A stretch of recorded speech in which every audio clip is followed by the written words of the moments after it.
Olá, queridos alunos, estamos de volta para mais uma aula. Hoje nós falaremos sobre o Barroco. Espero que essa tela da Artemisia Gentileschi, uma pintora barroca, já possa dar indícios aí sobre as características desse movimento literário e artístico. Vamos embora? Para que a gente possa compreender o Barroco, é preciso levarmos em consideração o período histórico em que ele ocorre, que vai de 1601 a 1767. Na aula de hoje, nós iniciaremos com o contexto europeu, fundamental para que a gente possa compreender as características desse movimento estético, que vai influenciar tanto a literatura quanto as artes de maneira geral. Em seguida, nós daremos atenção ao Barroco no contexto nacional. Muito bem.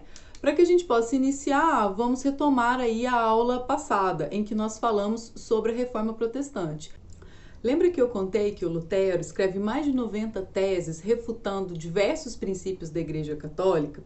Então, essa história vai ter repercussões muito maiores, porque a Igreja, quando percebe que está perdendo seus domínios, porque várias pessoas resolveram se converter ao protestantismo, ela então lança a Contra-Reforma.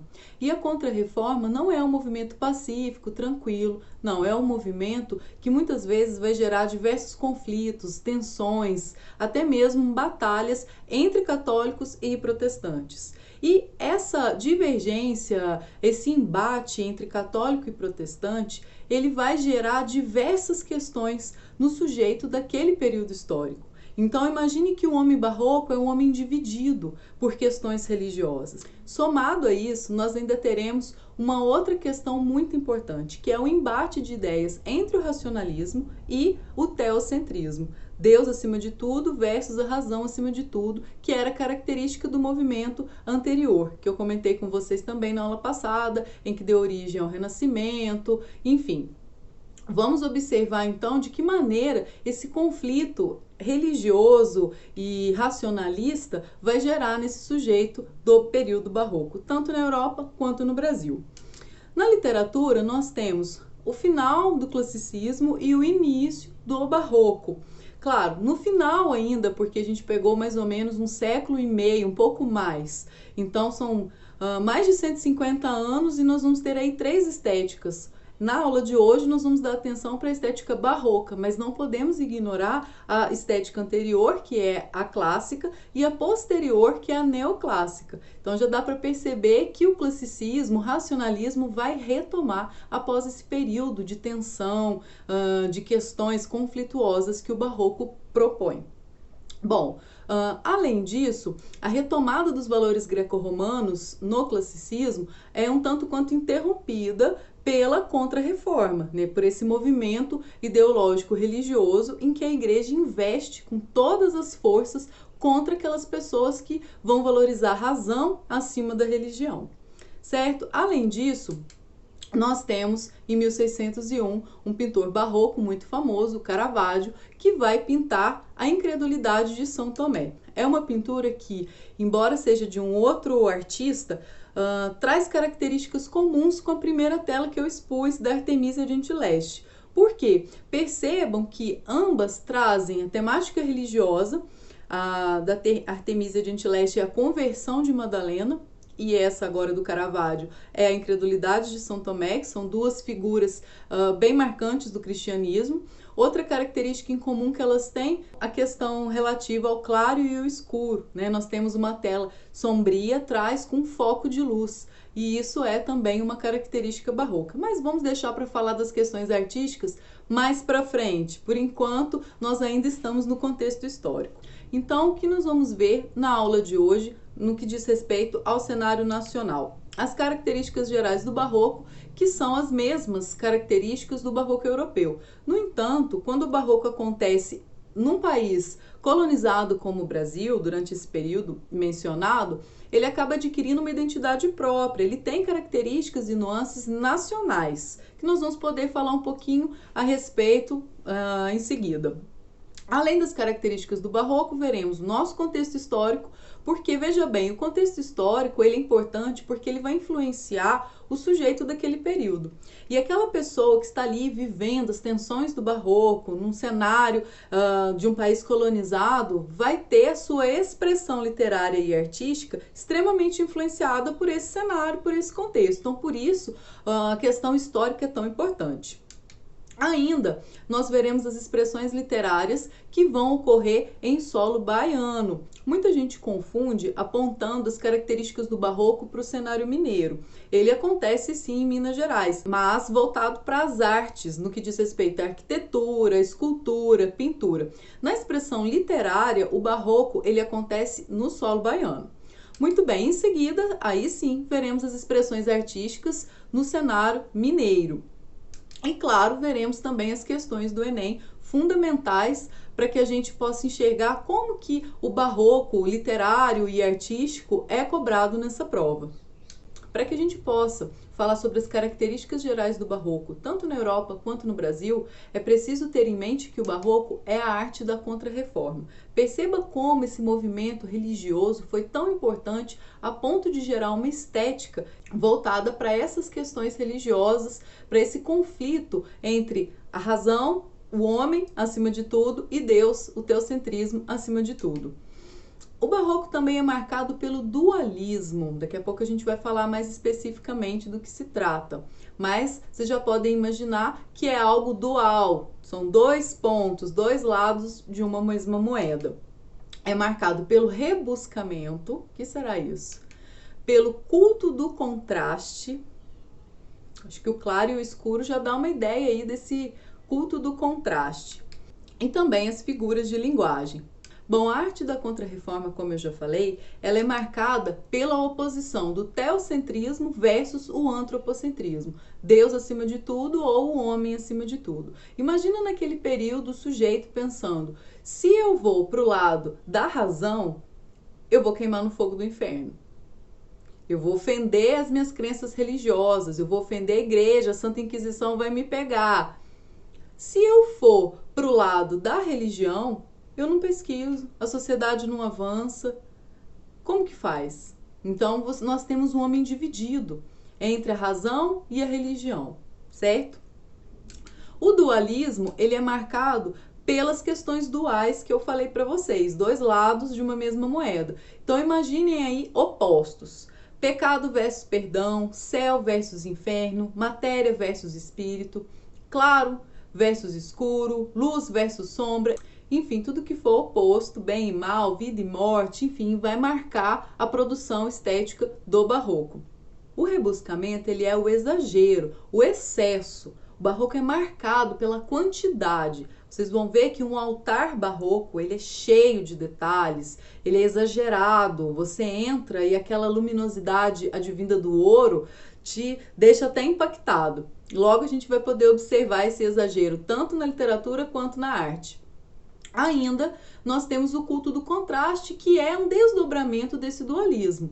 Aqui, há uma tentativa de aproximação de realidades opostas. A gente percebe, por exemplo, numa poesia, o pecador tentando buscar o perdão. Nós também percebemos a questão do sujeito enxergando o seu lado material, tentando trabalhar ali uma evolução espiritual. Há essa tentativa de aproximar os opostos. E isso é marcado pelo culto do contraste. A própria pintura que eu acabo de mostrar para vocês tenta aproximar o claro e o escuro, por exemplo. A questão espiritual da questão material. Enfim, então isso também a gente vai observar. E claro, o barroco é marcado por muitas figuras de linguagem. Nós temos aí antítese, paradoxo, hipérbole, metáfora, inversões, enfim. Por exemplo, o que é a antítese mesmo? Vamos relembrar? A antítese, ela é representada por palavras opostas. Ah, Lídia, então eu posso dizer que o dualismo é recheado de antíteses? Sim. Pecado, perdão, céu e inferno, matéria versus espírito, tudo isso é antítese, porque demonstra palavras contrárias. Então, numa poesia, num texto, em que eu enxergar essas palavras opostas, eu posso ter certeza que ali tem uma antítese. E o paradoxo? Nesse mesmo viés da antítese, o paradoxo também vai demonstrar essa questão contrária, só que agora são de ideias contrárias. Lembra daquele poema famoso, Amor é fogo que arde sem se ver, do Camões? Ali nós temos um paradoxo. Como que o fogo pode arder sem se ver?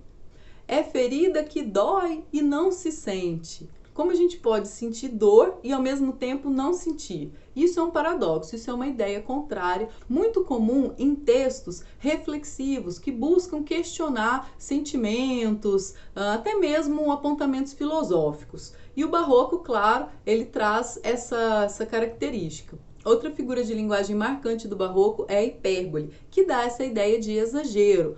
Lembra daquele exemplo sempre dado para hipérbole, do tipo, estou morrendo de rir, ou já falei isso 1000 vezes. Então, a hipérbole é uma figura de linguagem que dá a ideia de exagero, certo? A outra figura de linguagem muito importante utilizada pelo barroco é a metáfora. A metáfora é um sentido figurado por meio de comparações. Ela se difere um pouquinho da comparação. Por exemplo, se eu digo a menina é uma flor, eu tenho uma metáfora. Se eu digo a menina é como uma flor, eu tenho uma comparação. Então perceba que se eu tiro como, nós temos uma ideia metafórica. Daqui a pouco a gente vai entender um pouquinho melhor como que a metáfora adentra o universo barroco. E nós temos ainda o hipérbato, que é outra figura de linguagem muito importante, que ela inverte a ordem direta de uma oração. Então, se eu disser eu vou ao mercado com a minha mãe, é uma ordem direta. Se eu inverto a ordem, eu posso dizer ao mercado com a minha mãe eu vou. Olha como houve uma inversão. Ah, Lídia, mas para que isso? Eu falei para vocês que o barroco é tenso, é exagerado e é muitas vezes confuso por essas dualidades. E isso vai refletir na linguagem. Então, muitas vezes, um poema barroco ele é um tanto quanto difícil de ser compreendido por essas inversões, por esse excesso de antíteses, paradoxos, hipérboles, metáforas, enfim.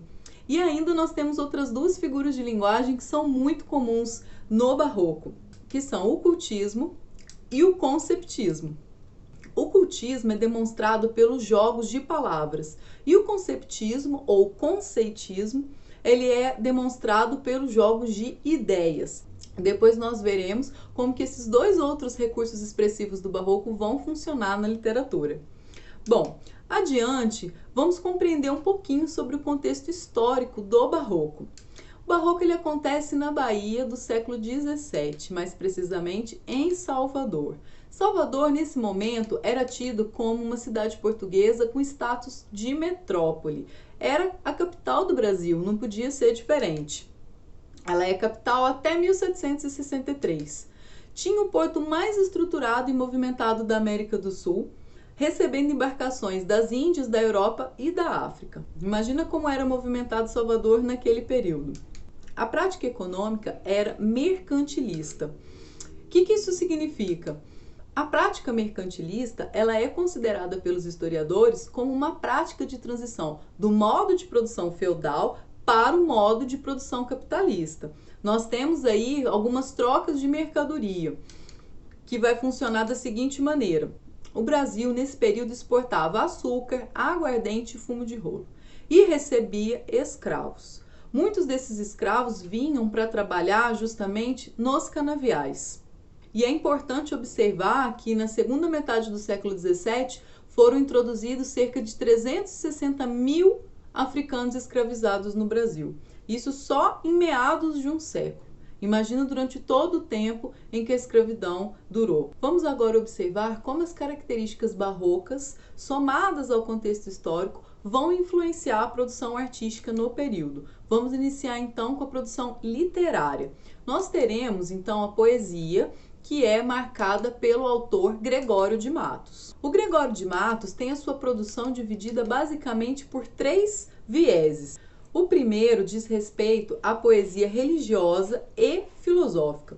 O Gregório de Matos, ele nasce na Bahia, é de família abastada e mais tarde ele vai para Portugal estudar.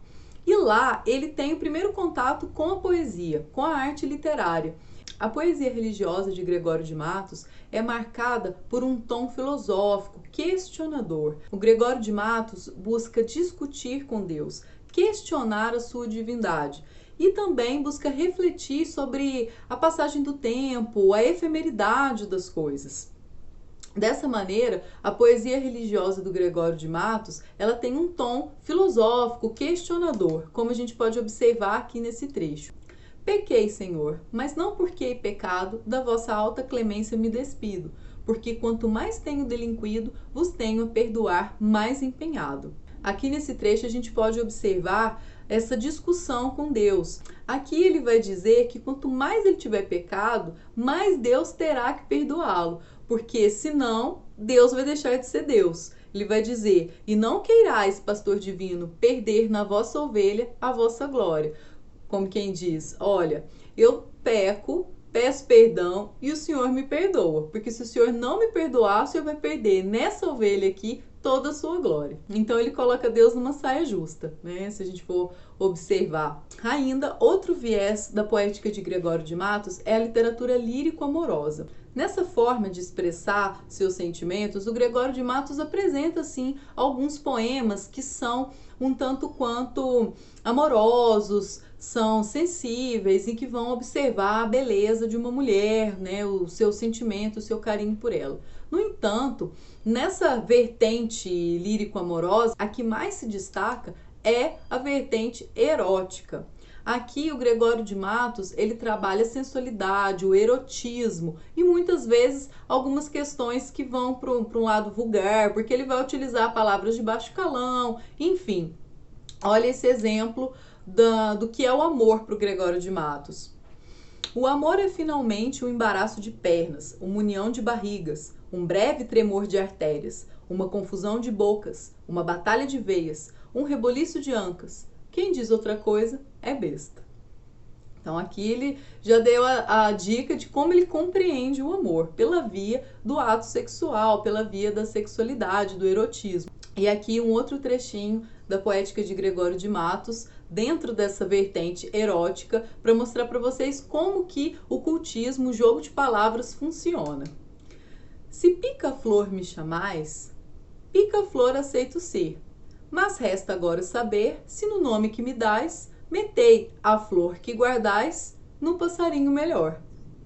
Perceba a ironia, a questão erótica e o jogo de palavras aí, remetendo, né, aos órgãos sexuais. Mas o viés poético que deixou o Gregório de Matos muito famoso é o viés satírico. É pela sátira que o Gregório de Matos critica toda a sociedade baiana. Ele não dá trégua, não dá folga para ninguém. Ele vai criticar os nobres, o clero, as pessoas pobres, os escravos. Ele critica todo mundo. Aqui um trechinho para vocês terem uma ideia da crítica que ele faz e o uso, inclusive, de palavras de baixo calão. Bahia tem letras 5, que são B-A-H-I-A. Logo ninguém me dirá que 2 F chega a ter, pois nenhum contém sequer. Salvo-se em boa verdade, são os Fs da cidade, um furtar e outro foder.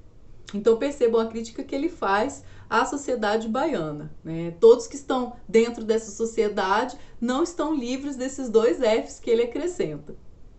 E toda essa crítica, toda essa sátira, dá a ele a alcunha, o apelido de Boca do Inferno. Tanto é a crítica que ele faz que o Gregório de Matos acaba sendo posto contra a parede. Ou ele fechava a boca, ou ele ia ser expulso da sociedade baiana.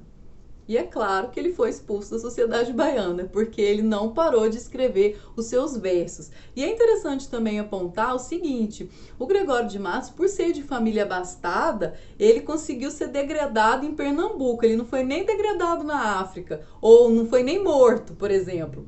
Ele teve aí um final de acordo com a condição financeira e a influência familiar que ele tinha. Então, nós podemos dizer que é presente na poética do Gregório de Matos a reflexão existencial, a efemeridade das coisas, né, como as coisas passam muito rápido, a crítica a todas as instituições sociais e também uma linguagem popular, palavras de baixo calão e o uso de figuras de linguagem, como a gente também vai observar numa questão do Enem agora. Essa questão do Enem de 2014 traz um soneto do Gregório de Matos. Vamos a ele. Quando Deus redimiu da tirania, da mão do faraó endurecido, o povo hebreu amado e esclarecido, Páscoa ficou da redenção o dia. Páscoa de flores, dia de alegria, aquele povo foi tão afligido, o dia em que, por Deus, foi redimido. Ergo sois vós, Senhor Deus da Bahia, pois mandado pela alta majestade, nos remiu de tão triste cativeiro, nos livrou de tão vil calamidade. Quem pode ser senão um verdadeiro Deus que veio extirpar desta cidade o faraó do povo brasileiro? Aqui nesse soneto, nós podemos compreender já que há uma crítica ao governador da Bahia posto como um faraó. E então ele faz essa comparação, colocando o governador da Bahia como um tirano. Vamos ao enunciado. Com uma elaboração de linguagem e uma visão de mundo que apresentam princípios barrocos, o soneto de Gregório de Matos apresenta temática expressa por a. Visão cética sobre as relações sociais, b. Preocupação com a identidade brasileira, c. Crítica velada à forma de governo vigente, d. Reflexão sobre os dogmas do cristianismo e e. Questionamento das práticas pagãs na Bahia. Podemos ir à resposta? Se você precisa de um tempinho, pausa o vídeo. Vamos lá. A resposta correta é a letra C, crítica velada à forma de governo vigente. Se vocês me disserem, Lídia, mas eu não entendi nada desse poema, esse poema é muito difícil, tem várias inversões, retoma uma passagem que eu não conheço. No entanto, embora você possa não ter compreendido esse texto numa primeira leitura, ou quando você realizou esse Enem, ou pode estar diante de um outro texto assim, na prova, em que você não compreenda, é importante aqui ressaltar que essa questão, ela retoma o conhecimento do autor. Mesmo que você não compreenda o texto, a letra C, ela já dá a dica das características específicas do Gregório de Matos, porque ele vai criticar o governo vigente. Ele vai criticar todas as instituições. O governo é uma delas. Então, dentre todas as alternativas, a única que vai expor uma crítica social ou política é a letra C.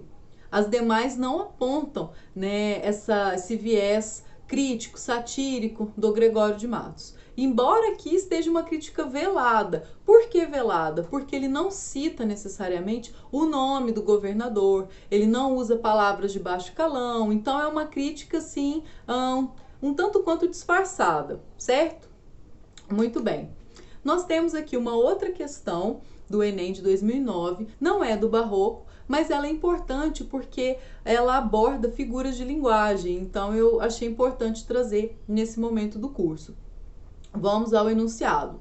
Oxímoro ou paradoxismo é uma figura de retórica em que se combinam palavras de sentido oposto que parecem excluir-se mutuamente, mas que, no contexto, reforçam a expressão. Considerando a definição apresentada, o fragmento poético da obra Cantares, de Hilda Hilst, publicado em 2004, em que pode ser encontrada a referida figura de retórica, ou seja, a questão vai trazer vários trechos para que você possa observar onde é que está o oxímoro, onde é que está o paradoxo. Lembra que o paradoxo são ideias contrárias. Letra A. Dos dois contemplo rigor e fixidez. Passado e sentimento me contemplam. B. De sol e lua, de fogo e vento, te enlaço. C. Areia, vou sorvendo a água do teu rio. D. Ritualiza a matança de quem só te deu vida e me deixa viver nessa que morre. E. O bisturi e o verso, dois instrumentos entre as minhas mãos. Podemos ir à resposta? Vamos a ela. Resposta é a letra D. Ritualiza a matança de quem só te deu vida e me deixa viver nessa que morre. Ah, Lídia, mas a letra B também dá uma ideia de contrariedade, sol e lua, fogo, vento, enfim. Ali a gente pode ver que tem uma ideia de antítese, de palavras opostas, como sol e lua, por exemplo. Mas na alternativa letra D, nós temos uma ideia contrária e não necessariamente apenas palavras contrárias, certo? Vamos agora a uma outra vertente da literatura barroca, que é a prosa. A prosa é desenvolvida pelo padre Antônio Vieira, que escreve sermões. Em seus sermões, o Padre Antônio Vieira ele vai se utilizar de metáfora, de jogos de ideias, que é o cultismo, de jogos de palavras, que é o conceptismo. E aqui eu trouxe um exemplo, que é o sermão da 60ª, em que é apresentada a parábola do semeador. E neste sermão, o Padre Antônio Vieira realiza a seguinte metáfora. Ele compara o sermão com uma árvore. Então, ele observa a árvore, as partes da árvore, como a raiz, o tronco, os galhos, as folhas, os frutos, e de maneira metafórica, ele vai demonstrar como que o sermão pode ser significado através dessa árvore com todas as suas partes. Então, aqui vem um trechinho. Assim há de ser o sermão.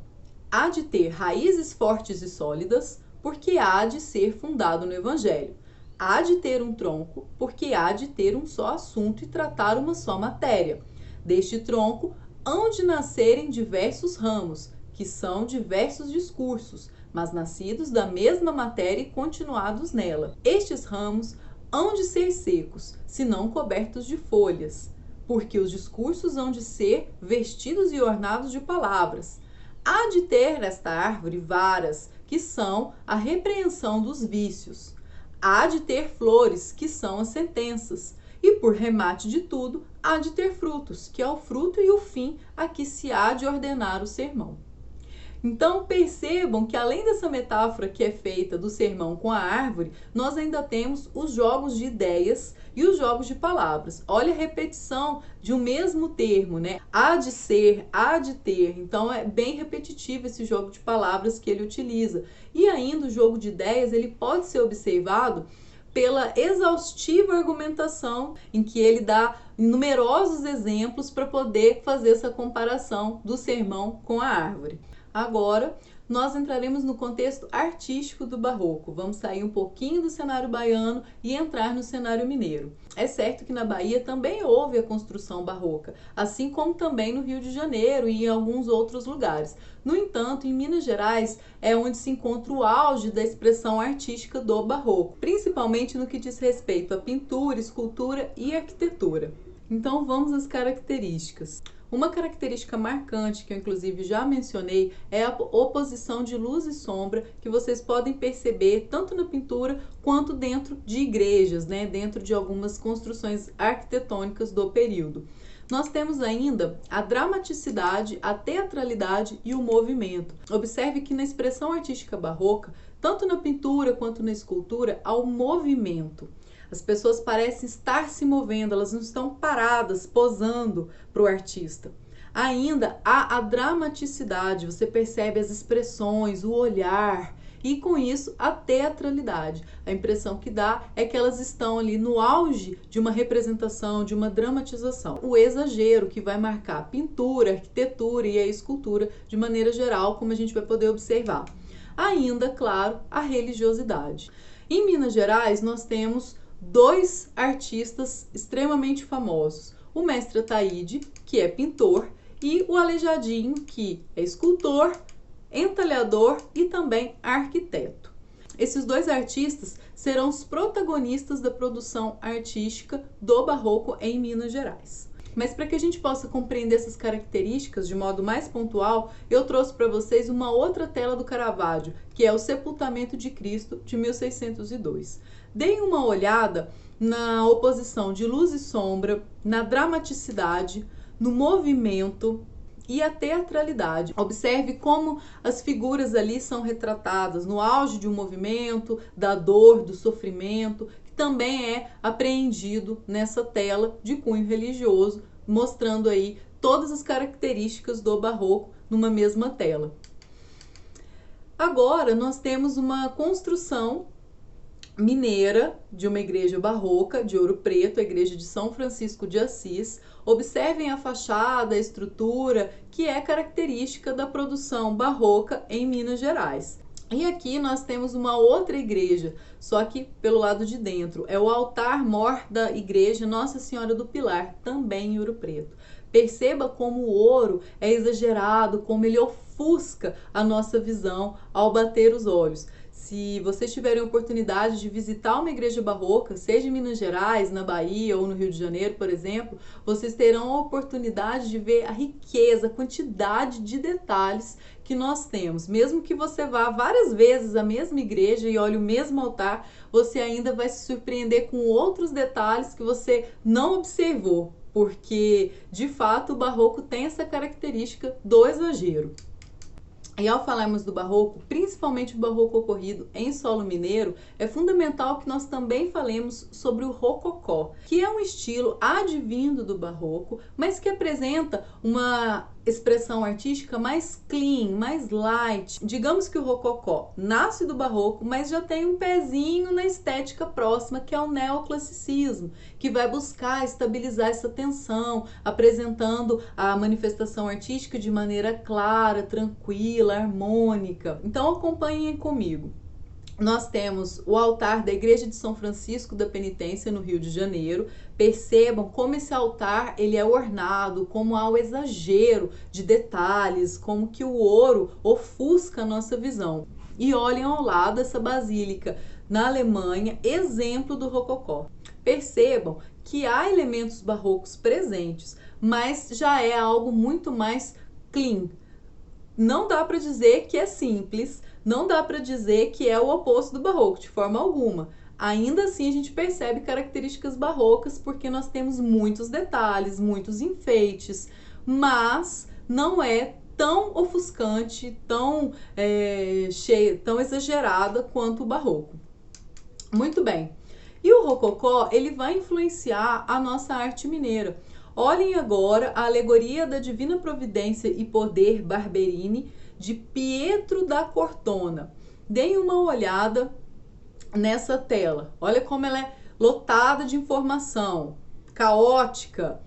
Comparem agora a Nossa Senhora da Porciúncula do Mestre Ataíde. Percebam que ambas são do estilo barroco. No entanto, a do Mestre Ataíde, ela é mais clean.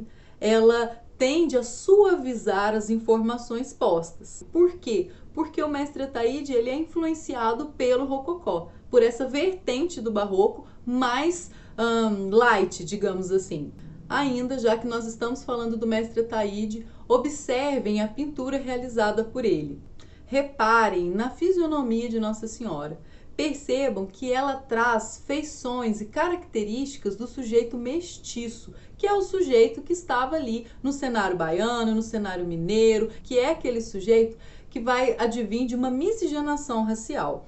Observem os lábios mais grossos, o nariz, o formato do rosto, assim também como outros personagens que estão nessa mesma pintura vão apresentar esses caracteres, essa feição mestiça, muito diferente daquele padrão de rosto europeu. Agora observe uma escultura barroca.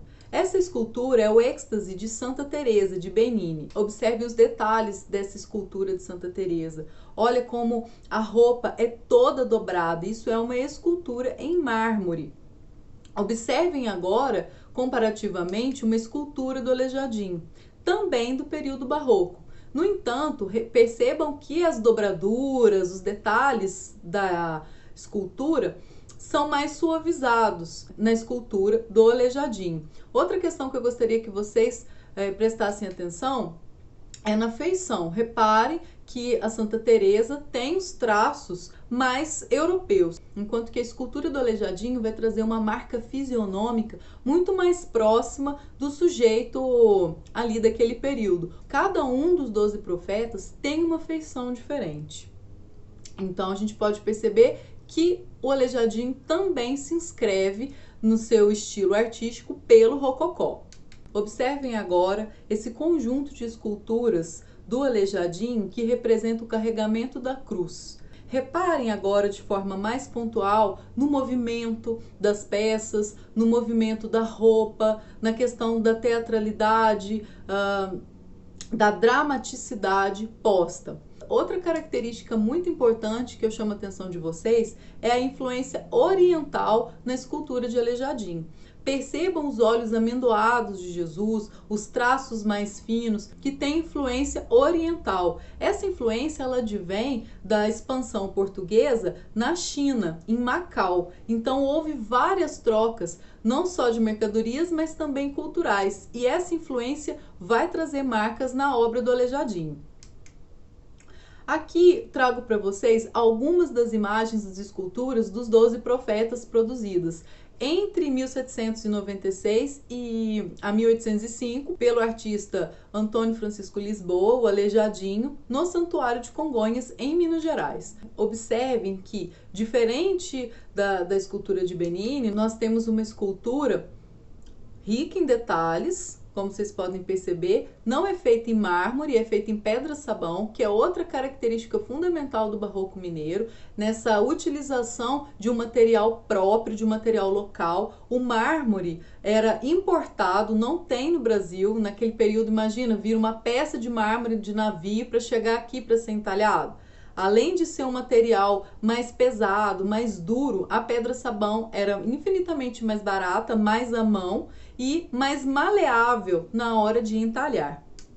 Aqui também nós temos outra feição de um dos 12 profetas postos pelo Aleijadinho em Congonhas. Então, como que essas questões de arte do barroco mineiro, por exemplo, vão aparecer no Enem? Trago aqui uma questão de 2012, em que se utiliza como um dos textos um dos 12 profetas do Aleijadinho, que eu acabo de projetar. Vamos ao enunciado. Com contornos assimétricos, riqueza de detalhes nas vestes e nas feições, a escultura barroca no Brasil tem forte influência do rococó europeu e está representada aqui por um dos profetas do pátio do Santuário do Bom Jesus de Matozinho, em Congonhas, esculpido em pedra-sabão por Aleijadinho. Profundamente religiosa, a sua obra revela. Letra A. Liberdade, representando a vida de mineiros à procura da salvação. Letra B. Credibilidade, atendendo a encomendas dos nobres de Minas Gerais. C. Simplicidade, demonstrando compromisso com a contemplação do divino. D. Personalidade, modelando uma imagem sacra com feições populares. E letra E. Singularidade, esculpindo personalidades do reinado nas obras divinas. Bom, podemos mostrar a resposta, já sabe qual é? Vamos a ela. A resposta correta é a letra D. Personalidade, modelando uma imagem sacra com feições populares. Tanto o Aleijadinho quanto o mestre Taide vão se utilizar, conforme eu já mencionei, de questões locais para produzir a sua arte, tanto na pintura quanto na escultura. A letra A não diz respeito à sua expressão artística ou ao momento histórico, né, que vai ser observado no arcadismo, no neoclassicismo, não pertence ao barroco. A letra B encerra a arte do Aleijadinho a encomendas a nobres, né, de Minas Gerais. Ela é muito maior que isso, ela vai muito além disso. Observem a letra C. A palavra simplicidade não é uma marca do barroco. Muito pelo contrário, o barroco é marcado pelo exagero. Até mesmo o rococó, que é bem menos exagerado, mas não é simples. Então essa alternativa logo de cara a gente descarta. E a letra E, claro, há singularidade na obra do Aleijadinho. No entanto, ele não utiliza as personalidades do reinado para compor suas obras divinas. Ele não vai utilizar a figura de um rei, o rosto de um rei, a feição dele, e imprimir aquela feição numa santa, num santo. Não é assim que ele vai produzir as suas obras. Conforme eu já falei, ele vai usar elementos locais, a mestiçagem, entre outras características que vão compor o nosso contexto nacional. E aqui uma outra questão de 2015, muito importante a respeito da arte barroca. Na região mineira, a separação entre cultura popular, as artes mecânicas, e erudita, as artes liberais, é marcada pela elite colonial, que tem como exemplo os valores europeus, e o grupo popular, formado pela fusão de várias culturas, portugueses aventureiros ou degredados, negros e índios. Aleijadinho, unindo as sofisticações da arte erudita ao entendimento do artífice popular, consegue fazer essa síntese característica deste movimento único na história da arte brasileira, o barroco colonial. No século XVIII, a arte brasileira, mais especificamente a de Minas Gerais, apresentava a valorização da técnica e um estilo próprio, incluindo a escolha dos materiais. Artistas como Aleijadinho e Mestre Ataíde têm suas obras caracterizadas por peculiaridades que são identificadas por meio do emprego de materiais oriundos da Europa e da interpretação realista dos objetos representados, letra A, do uso de recursos materiais disponíveis no local e da interpretação formal com características próprias, letra B, da utilização de recursos materiais vindos da Europa e da homogeneização e linearidade representacional, letra C, da observação e da cópia detalhada do objeto representado e do emprego de materiais disponíveis na região, letra D, e da utilização de materiais disponíveis no Brasil e da interpretação idealizada e linear dos objetos representados. Já sabe qual é a resposta correta? Vamos a ela?